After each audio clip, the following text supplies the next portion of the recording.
RCF, la joie se partage. Dans l'église de Marolles, magnifique, fraîche, incitant au recueillement, à la prière, deux chrétiennes de Marolles, autour de moi, qui vont évoquer leur vie de chrétienne toute simple dans ce beau village. Alors c'est vrai que quand on repense à nos jeunesses, chers amis, c'était autre chose. La vie chrétienne, il y avait beaucoup de choses qui s'organisaient tout au long de l'année. C'était votre cas, je crois, dans votre pratique familiale, cher ami. Et oui, et bon, puis on y allait de bon cœur à l'église, on n'y allait pas à contre-cœur. Et moi, j'en garde de très bons souvenirs de cette période-là, vous voyez. Et vous habitiez pourtant loin de l'église et oui, par qu'il pleuve ou qu'il vente, allez, toute la famille. Parce que j'avais maman qui était très très pratiquante et voilà, c'est comme ça. On nous a élevés dans cette vie-là et je pense que ça reste. Ça reste, la foi reste. Oui, parce que moi j'ai un fils qui s'est marié à l'église et qui a 3 enfants qui sont baptisés. C'est une fierté pour la grand-mère. Mais la première communion n'a pas pu se faire parce que le rassemblement n'était que sur Montbrison et les parents ne pouvaient pas les emmener à Montbrison une fois par semaine pour les préparer à cette première communion. Alors donc, ils n'ont pas fait de première communion, voilà. Voilà, c'est vrai que c'est ce que je pourrais faire à l'église, qu'il faudrait quand même penser que toutes les familles ne sont pas libres au moment voulu pour que les enfants puissent pratiquer leur foi, c'est ça.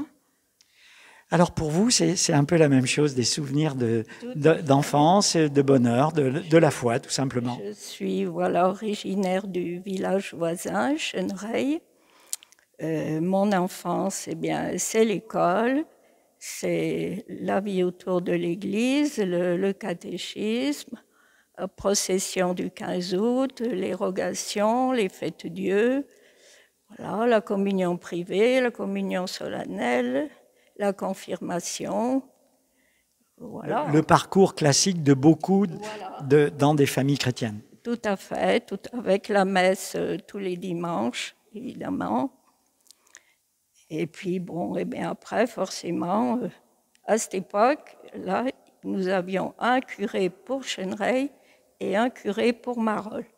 Par la suite, c'était un curé commun qui assurait les deux paroisses, Chenereil et Marolles. Et puis, au fil des années, il n'y a plus de curé, même à Marolles, et il fallait aller dans les communes voisines pour assister à la messe. Ce que vous avez fait en emmenant des habitants. J'emmenais des personnes âgées, dans les communes voisines. Et puis, le temps a passé et vous avez décidé de vous engager au service des funérailles. Vous me disiez, c'est pour rendre service.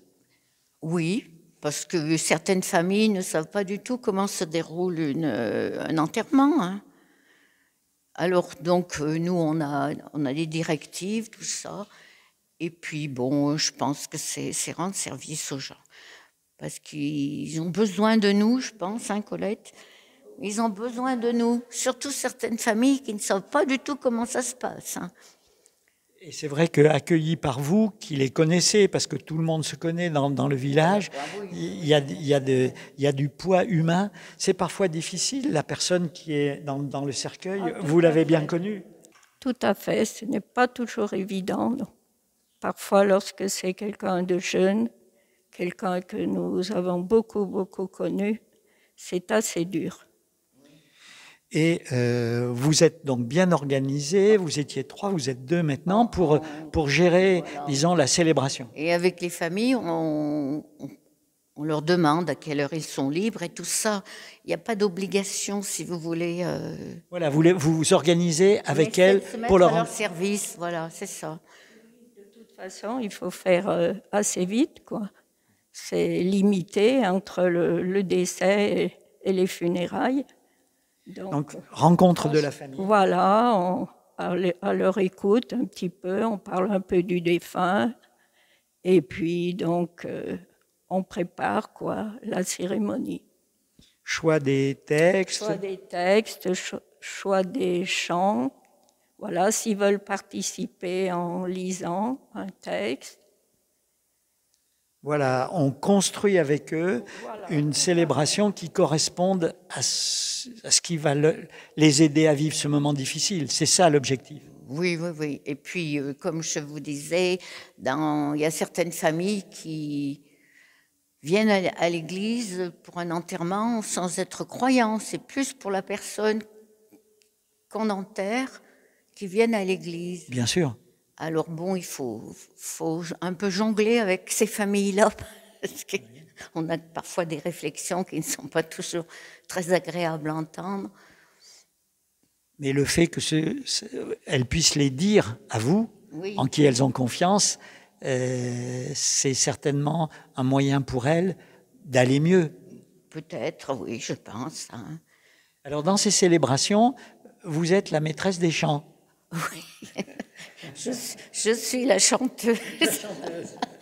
Mais bon, il viendra un moment, avec l'âge, où je ne pourrai plus chanter. Alors là, pour trouver quelqu'un d'autre, ça sera difficile, je peux vous le dire. Même pour les messes du dimanche, là, elles font appel à moi pour les chants. Alors, je ne fais pas du tout partie de l'équipe liturgique, mais... On utilise vos compétences. On appelle Madame Chaumette pour chanter. Et alors, vous présidez la célébration, ça se passe comment? C'est vous qui... Voilà, pendant des années, il n'y avait jamais de prêtre. Et puis là, depuis 1 an ou 2, les prêtres que nous avons là maintenant, de la communauté de Saint-Martin, font vraiment leur possible pour célébrer les funérailles.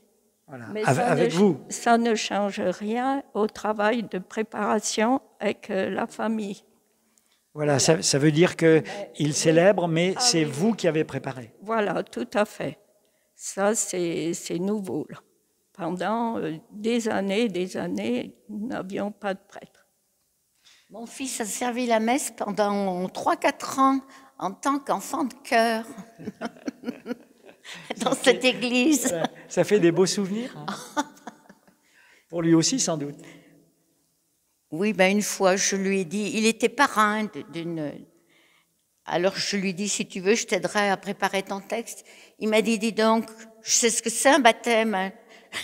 J'ai servi les baptêmes plusieurs fois avec les prêtres. Je n'ai rien dit. Voilà.